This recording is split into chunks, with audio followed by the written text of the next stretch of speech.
Welcome to the Enemy Within mini-series, episode 5.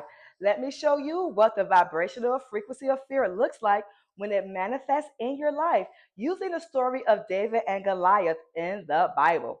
Now, when a giant Goliath stepped into the battlefield, the entire army of Israel dropped straight into the frequency of fear.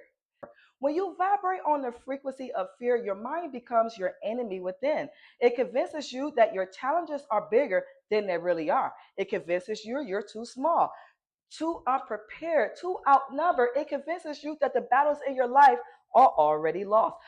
When you vibrate high, things are different. For example, here comes David, a teenager, a shepherd boy, no military training. He had no armor. He had nothing but a slingshot and a high vibrational frequency.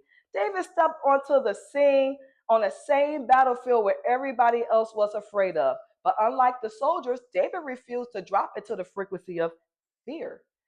David refused to match the energy around him because David understood one thing and he understood it very clear. You cannot win a high level battle with a low vibrational frequency.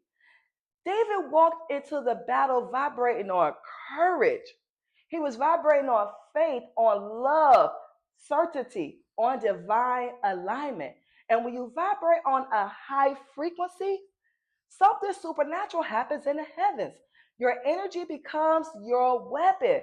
Before David ever threw a stone, before he ever opened up that slingshot, he had already defeated Goliath simply because he wasn't fearful. He did not have no fear inside of him. And the absence of fear is what made him unstoppable. Goliath didn't fall because David was strong. Goliath fell because David aligned with the true source of his inner powers and elevated frequency. He was vibrating on the frequency of victory before the battle even began.